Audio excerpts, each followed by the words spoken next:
Hey Calc 2 kids, welcome to 7.8 Improper Integrals. There are two ways an integral can be improper.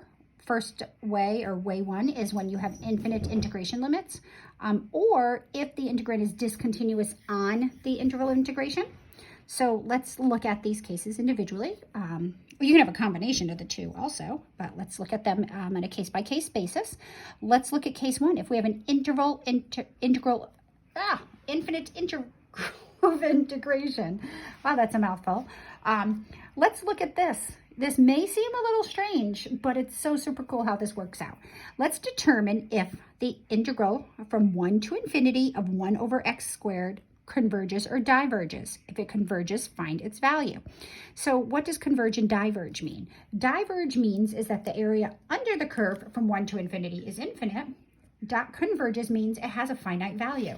And yes, infinite area can actually have a finite value. All right, so let's see. Here's one right here. So what we're looking at is the area under the curve 1 over x squared from 1 to infinity. Now notice it doesn't ever hit the x-axis. It just gets infinitely close. So really the bulk of the area is to the left of 4. And then the rest of the area, is it enough to conclude that this area is finite? All right, so how do we do this? Process by example. What we do when we're integrating an infinite integral is we replace the infinite integration limit with a dummy variable. We typically call it t. So I'm going to write down the problem up here. We are integrating 1 to infinity, 1 over x squared dx. All right, so here's the process. Replace the infinity with a dummy variable. We tend to use t. Right? So then we're going to do from 1 to t, 1 over x squared dx. Okay? And then we're going to integrate the new integral. Right? So we now can integrate from 1 to t, 1 over x squared dx. Well, the antiderivative of 1 over x squared is negative 1 over x. We use that's just the power rule, x to the negative 2, right? And we're going to plug in the lower limit of 1, the upper limit of t. So now we're going to do 1 over t. I said t, I don't know what I wrote, minus negative 1 over 1, which becomes this. So I'm going to just write this. Right, so that's it. Right, but now we had infinity and not t, so now we're going to take the limit and we're going to let t go to infinity. So we're going to do from 1 to infinity, 1 over x dx is equivalent to the limit as t goes to infinity of 1 over t, 1 over x squared dx. But we just integrated this. And we got, so I'm going to leave my limit out here. I'll take my limit after the integral. Right, and this just became negative 1 over t plus 1. As t goes to infinity, this guy just goes to 0. So this limit is just 1. So that infinite integral, this area right here,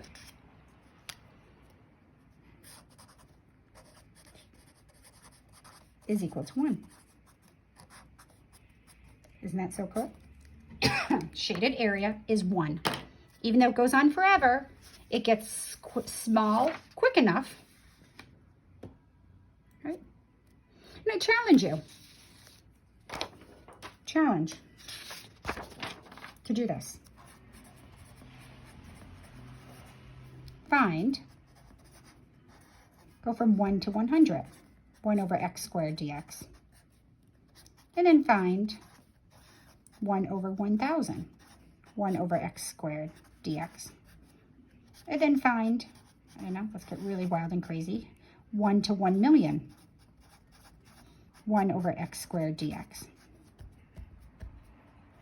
And you'll see that these outputs will get closer and closer to 1. And no matter how large you make that infinite, that upper bound of integration, it will never exceed, the integral will never exceed 1. Okay? All right. So let's try another one. let's look at this guy. Negative 3x squared e to the negative x cubed dx. Does this converge or diverge? Oh, so I should say this. Let me say. Let's go back here. So let's say, I'm going to write that down. We say, therefore, let's finish up strong here. 1 over x squared dx converges to 1. An integral diverges if we cannot find a finite value for it.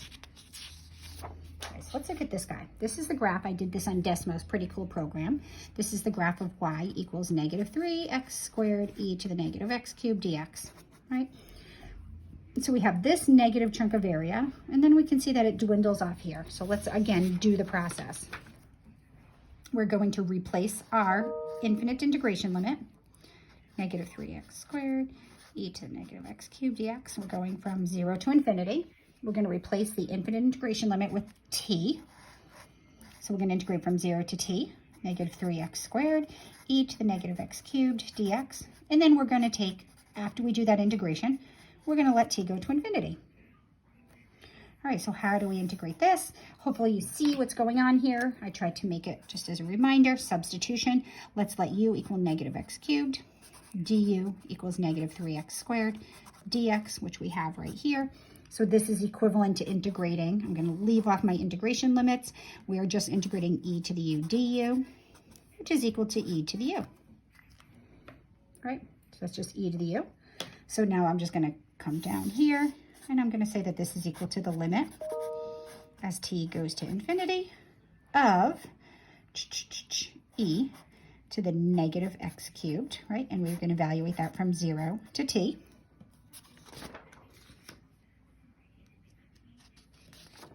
So let's plug this back in. We're going to do, this is going to be the limit. We'll take the limit after we plug in our integration limit. So we're going to plug in t first, do upper minus lower. So it's going to be e to the negative t cubed minus e to the 0. All right, so this, you have to be good with your limits here as t goes to infinity. I'm going to write this as 1 over e to the t cubed minus 1. And then how does this limit behave? Well, as t goes to infinity, this denominator goes to infinity because as the power on e gets larger and larger, e to that power gets larger and larger. 1 over infinity is 0, so that goes to 0. This is just the constant minus 1, so this limit is negative 1. So therefore, we would say the integral from 0 to infinity, negative 3x squared e to the negative x cubed dx converges to negative 1. Right. So we say an interval converges if its associated limit exists and is finite. Otherwise, we say it diverges. So we would say the integral from 1 to infinity, 1 over x squared, converges to 1. All right, let's look at just plain old 1 over x. Well, 1 over x, from 1 to infinity, we're going to replace the infinite integration limit with a t, and then we're going to let t go to infinity. We're going to integrate 1 over x dx. And we can integrate this. This is just the limit as t goes to infinity. Well, the antiderivative of 1 over x is the natural log of, I can do the absolute value of x. It's overkill here because I'm going from 1 to infinity, so every value of the input will be positive. So the limit as t goes to infinity of the natural log of t minus the natural log of 1. Right, so we know that this is 0. And as t goes to infinity, the natural log goes to infinity. So this time, this integral diverges. So therefore, 1 to infinity, 1 over x dx diverges. Its associated limit is not finite. So here's the graph of 1 over x. Looks very similar to 1 over x squared. But this time, this area doesn't get small quick enough, and that has infinite area. Right, so even though it's very similar, you can't just go on observation. You actually have to do the work. Right. Let's try another one. Let's look at 4e to the x from 0 to negative infinity. So 4e to the x looks like this. It looks like the exponential function. So this is y equals 4e to the x.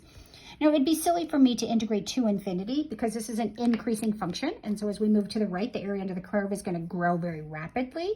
But what we're actually looking for, or we're looking at here, is this area here. This is what we're looking for. So this integral represents that area. So the question is does it decrease quick enough? Does the curve decrease quick enough as we move to the left to consider, sorry, are you in there? Here we go. Does it decrease quickly enough to the left that this will have a finite value? So in this case, we represent the lower limit of integration. So we're going to do from negative infinity to 0, 4e to the x dx. We're going to replace the infinity with t. So it's okay if it's negative infinity, right? 4e to the x dx. But this time t isn't going to infinity. We're going to take the limit as t goes to negative infinity. Then we're going to integrate this. The antiderivative of 4e to the x is just 4e to the x. So we're going to be proper. We're going to keep our limits. 4e to the x, we're going to evaluate that from t to 0. Right? So it's going to be the limit as t goes to negative infinity, 4e to the 0 minus 4e to the t. Let's put it all in there. The limit is t goes to negative infinity. Well, 4e to the 0, e to the 0 is just 1. So that's going to be 4 minus 4e to the t. Well, how does e to the t behave as t goes to negative infinity? Now, remember, we have negative infinity. So if I put negative 1 in here, negative 10, negative 100, e to the negative infinity goes to 0. So this limit is actually 4. So that green shaded area, as far to the left as you can imagine, is going to equal 4. So we'd say, therefore, from negative infinity to 0, 4e to the x dx, we would say converges to 4.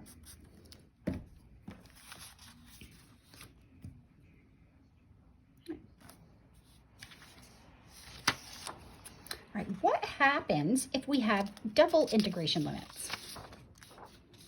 Double infinite integration limits. That was a silly mistake. There we go. What if we have both upper and lower bounds that are infinite? Well, we can't put t in both places and then have t go to infinity and negative infinity at the same time. So when you have infinite integration limits on both ends, what you do is you're going to divide it into two parts. We're going to do one part down here. Right, and then our second integral will involve the upper integral limit of integration. Now we can always split an integral up and we can pick whatever we want to go here. So we can pick any number between negative infinity and infinity. So we could put 7 here and 7 here. We could put 1 here and 1 here. Typically we like to work with 0. So you can put any number as long as they match. Because if we integrate from a to b and then b to c, that's equivalent as integrating from a to c. So if you have infinite limits on both ends, split it into two integrals, pick any number between negative infinity and infinity, and split it up. So this number can be anything as long as it's the same. Right? So now we're going to integrate each of these. We have to integrate each integral, and then we'll add them. So we have to first, we can pick whichever one we want to work with first. And then we're going to take the value of this one and add it to the value of this one. Now, what's really super important is if we have a double infinite integration limits, this whole integral only converges if both of these converge. So we pick one, evaluate it. If it converges, then we go to the second one and evaluate it. If we pick one and it diverges, we don't even need to see what happens with the other one. If one of them diverges, the whole integral by definition diverges. All right, so let's pick this guy first. I'm going to do number 1. So we're going to evaluate this first one. We're going to go from negative infinity to 0, xe to the negative x squared dx. Right, we're going to replace the lower integration limit with a t, and we'll let t go to negative infinity. So this is equivalent to integrating from t to 0 as t goes to negative infinity. So now I'm going to let you do the work in between. It's just a u substitution problem. The antiderivative of xe to the negative x squared is negative 1/2 e to the negative x squared. So you can fill in these details. And now we're going to stick in t and 0. So we're going to take the limit as t goes to negative infinity. We're going to stick in 0 first. So negative 1/2, well, negative 0 squared is e to the 0. Minus a negative becomes plus 1/2 e to the negative t squared. Okay.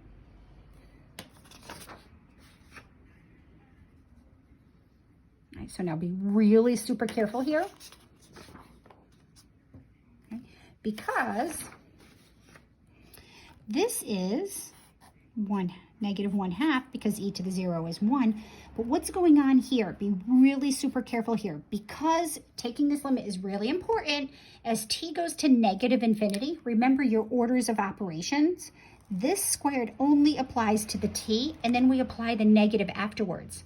So if we put like negative 100 in for t, it would be negative 100 squared, which would be positive 10,000, and then we would take the negative.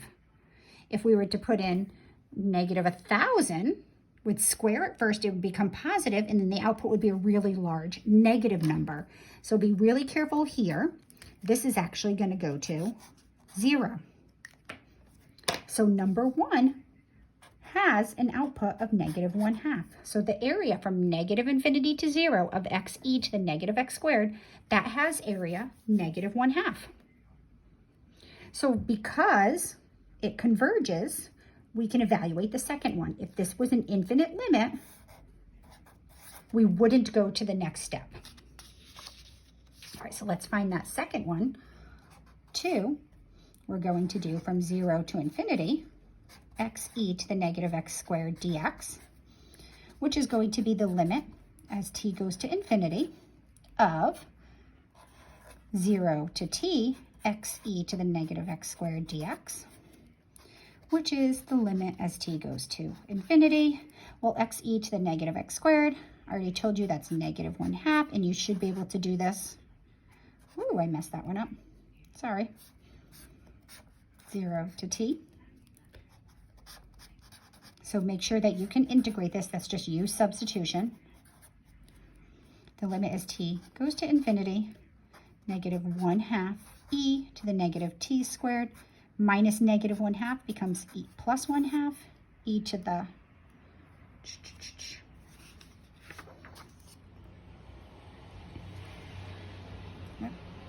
0.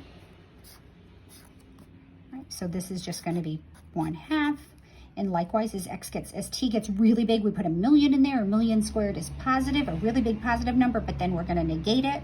This all is going to go to 0. So this limit is 1/2.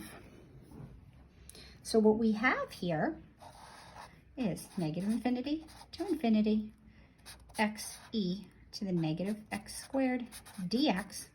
We decided was negative infinity, and we chose 0. You could choose any value, and you would get different numbers here, but the result when you added them together in the end would be the same. Plus, and we went from 0 to infinity, so you can split it up wherever you want. Right. This was negative 1/2 plus, this is positive 1/2. So it equals 0. So therefore, we say it converges to 0. Woohoo! Right, let's take a look at the graph of this. Again, Desmos is really cool. That's where I'm getting my graphs. So if I look at the graph of, this is the graph of y equals xe to the negative x squared. Right, we first found this area. This was my first integral. That was this area. And we got that to be negative 1/2. Then I found from 0 to infinity, and that area is positive 1/2. So in this particular case, they canceled each other out. X e to the negative x squared is an odd function. It's symmetric about the origin. So the area to the left under the axis is equal to the area to the right above the axis. So in fact, these canceled out. But you have to be really super careful. This is not always the case. Not all functions behave, even if they behave nicely like this, the answer isn't necessarily 0. Let's see. We'll revisit that in a minute. But again, that comes down to this. So let's go through these. If the integral from a to t of f of x dx for all t's bigger than a, then this infinite integral can be found by using this limit, providing the limit exists and is finite. If we are integrating from negative infinity to some constant b, then we can integrate from t to b, take the limit as t goes to negative infinity. If this limit exists and it's finite, then this integral converges and is that value. Now where it gets tricky is if we have double infinite integration limits. We can pick any number c from negative infinity to infinity and break it up into 2 pieces. And then we have to integrate both of those using the methods from above. They both have to converge for the overall integral to converge. If one or the other or both diverge, then the whole integral diverges. Keep that in mind. All right, let's take a stab at case 2. Let's look at discontinuous integrand. So this is really careful. You have to be really careful here because this is really super easy to overlook. So let's look at the function 1 over x from 0 to 5. So this is an example of a discontinuous integrand right here. 1 over x is not defined at 0. So if we try to integrate this, we're going to end up having to stick 0 somewhere it doesn't belong. So 1 over x is undefined at the lower integration limit. Right, so we call this an improper integral. So this is obvious. Always check your upper and lower integration limits. Make sure the function's defined at both the upper and lower integration limits. But you also have to make sure that the integrand is defined not only at the upper and lower integration limits, but at all points in between. So notice x squared minus 4 is equal to 0 for x equals 2 and negative 2. So 2 falls between negative 1 and 7. 2 is in negative 1 to 7. So if we have a value that the function is not defined within the integration limits, then it's also called an improper integral. All right, so discontinuous integrands. So if f is continuous everywhere except at one of the endpoints, so that's what these two cover, what we do is we'll replace the endpoint with t, and then we take the limit as t goes to that endpoint where we have the issue. If the function's continuous on the entire interval but not at a point or multiple points in the interval, we'd have to break them up separately. Then we break it up at that point, and then we use the methods above. So let's try some of these problems. Let's look at the integral 1 over x from 0 to 5. Determine if it converges or diverges. All right, so here this function behaves nicely except at the lower endpoint. So what we're going to do is we're going to replace the problem integration limit with t. So I'm going to replace the 0 with the t, 1 over x dx. And I'm going to take the limit as t goes to 0. All right, now it's really important when we're in the number line, here's 0, here's 5, and we're replacing it with numbers really close. And we're going to 0 from this side.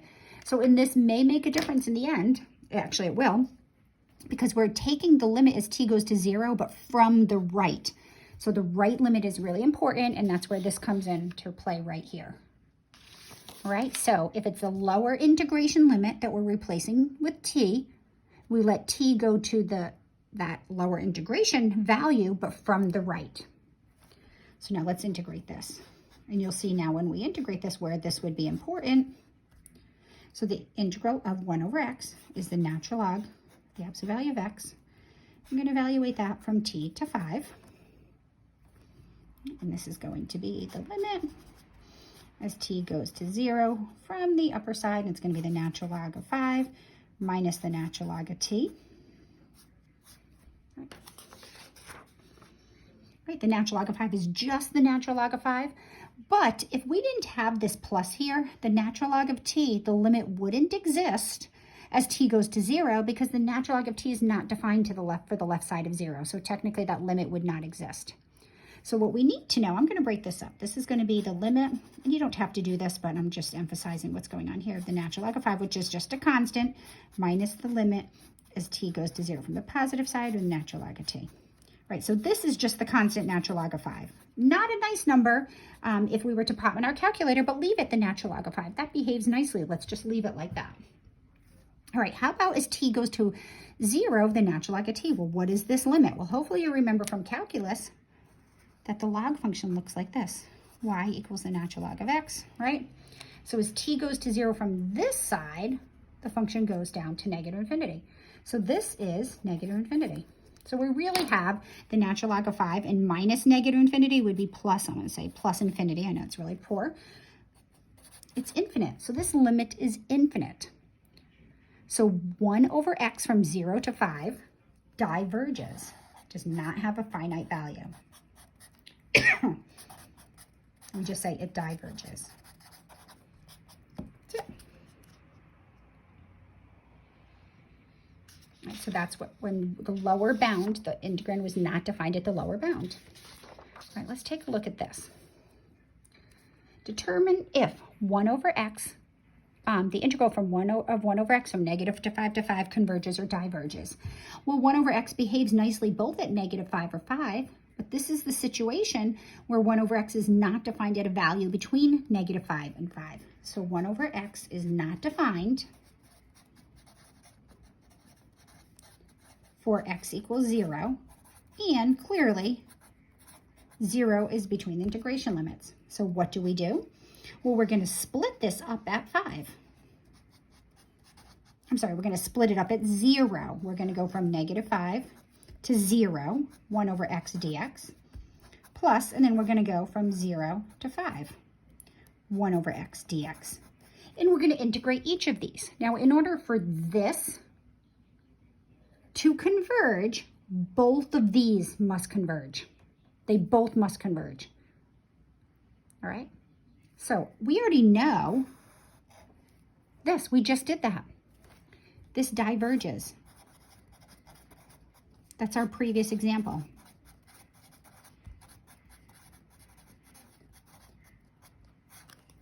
So if one of the two diverges, you don't even need to look at the other one.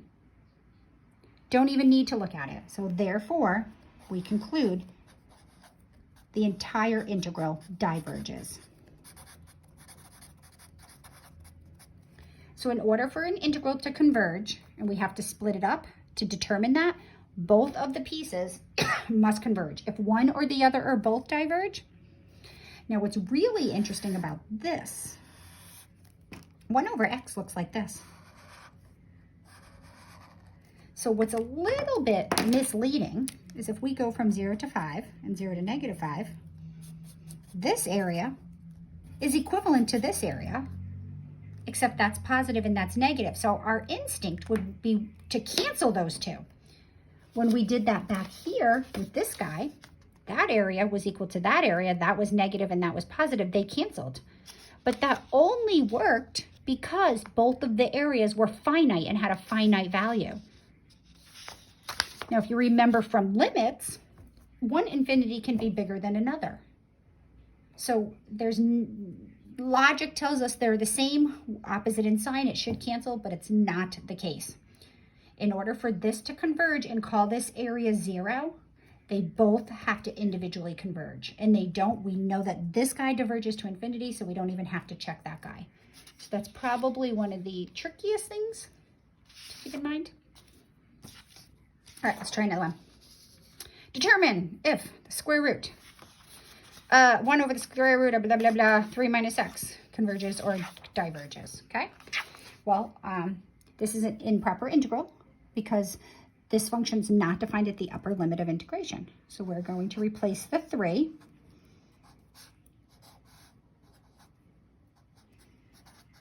right, with t. So we're going to do the limit as t goes to 3. We're going to integrate from 0 to t, 1 over the square root of 3 minus x dx, right? Now here, be careful because, again, it's more of a formality, but if we go from 0 to 3, we're going to pick a number t inside there, and we're going to move this way. So we're actually taking the left limit, and that may be important, right? So we're going to use u substitution to evaluate this integral. I'm going to let you do the work in between because I'm sure you can do it. The limit as t goes to 3 from the negative side, and this is going to be negative 2 square root of 3 minus x from 0 to t. So now let's stick in my integration limits. Negative 2 square root of 3 minus t minus negative 2. I should have made that a plus, but I didn't think quick enough. 3 minus 0, right? Okay, so what's happening here? Well, this just becomes, that's 3 minus 0 is 3, so that's going to be plus 2 square root of 3. And as t gets closer and closer to 3, this gets closer and closer to 0. So it's going to be negative 2 times 0 plus 2 square root of 3. This limit is 2 square root of 3. So this, we would say that this integral from 0 to 3, 1 over 3 square root of x dx converges to 2 square root of 3. All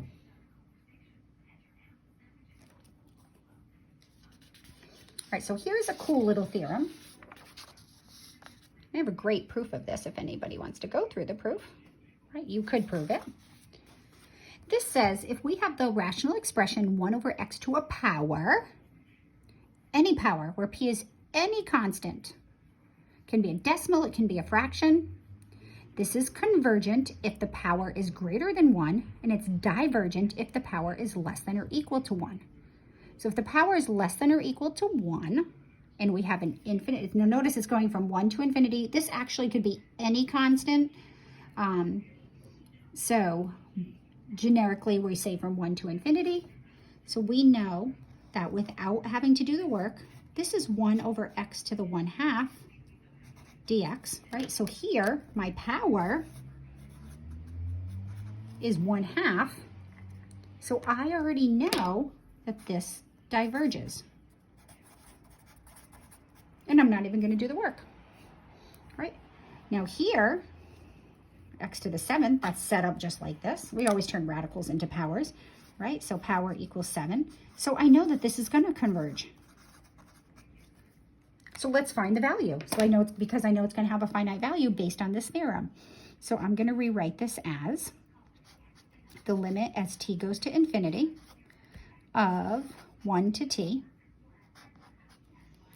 1 over x to the 7th dx, right? And I integrate that and I get the limit as t goes to infinity, right? And that integral is negative 1/6 x to the negative 6th, right? From 1 to t. Limit as t goes to infinity, negative 1/6 t to the negative 6 plus 1/6. That's it, because I put 1 in there. As t goes to infinity, t to the negative 6 goes to 0,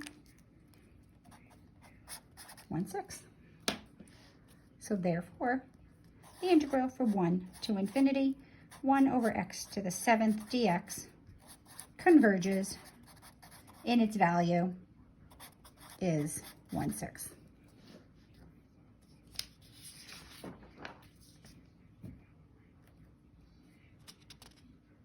So one more thing, the comparison theorem. Bear with me and you will see its usefulness in a moment. But the comparison theorem says, right, it's very logical. If you have cut functions and one function falls completely above the other, and we know something about one function, we may be able to determine something about the other function. So what do I mean by that? All right, let's suppose we have, so I have g on top and I have f underneath g. Right, so here's f of x. Right, and we're looking from some point A to infinity because we're talking about the area under these curves. So we're going to go A to infinity, right? So we're looking at what's going on here. Well, the theorem says if the area from A to infinity under G is finite, that is, it converges, then the integral from A to infinity f of x must also converge because there's less under f than that's under G.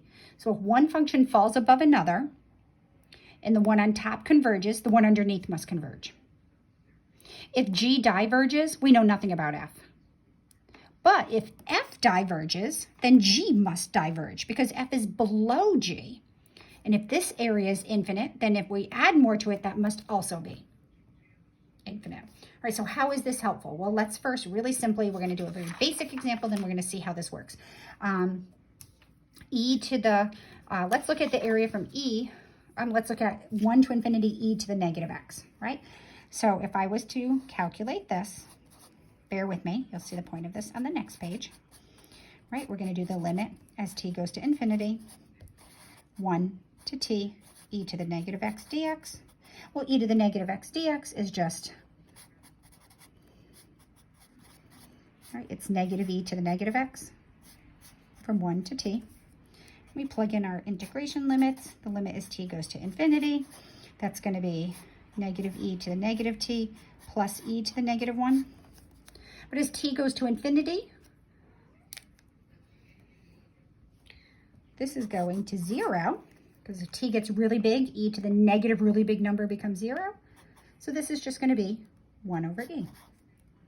Right? So therefore, 1 to infinity e to the negative x dx converges to 1 over e. Right, so how is that helpful? Well, let's go back to this guy. Remember this guy from 7.7? 1 to infinity e to the next squared. Does it determine if it converges or diverges? Well, we can't integrate this nicely, but it's not asking me to find the value. It's just saying determine if it converges or diverges. Well, notice, isn't it true that x squared is greater than or equal to x on 1 to infinity? Whoops, 1 to infinity, right? So therefore, negative x squared is less than or equal to negative x on 1 to infinity. So therefore, e to the negative x squared is less than or equal to e to the negative x because it's an increasing function. So therefore, the integral from e to the negative x squared from 1 to infinity is less than or equal to the integral from 1 to infinity of e to the negative x dx. Okay. And we know that this converges to 1 over e. And we also know that this falls, I meant to put that in here, this is definitely positive, right? Because e to the anything is positive. So therefore, this integral from 1 to infinity e to the negative x squared dx must be less than 1 over e. Right? I don't know what its value is because I can't integrate it.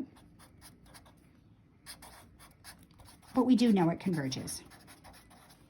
So make sure you read questions carefully. Is it asking you to converge, if it converges or diverges, and to find the value? Or is it just asking if it converges or diverges? In this case, this question was only asking us to determine if e to the negative x squared converges or diverges. And if we were to graph these guys, e to the negative x would look like this, where e to the negative x squared is going to drop a lot quicker.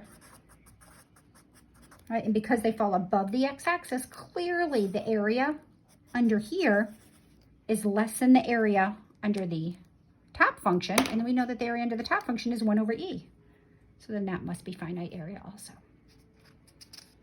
All right, guys, have fun with this. See you later.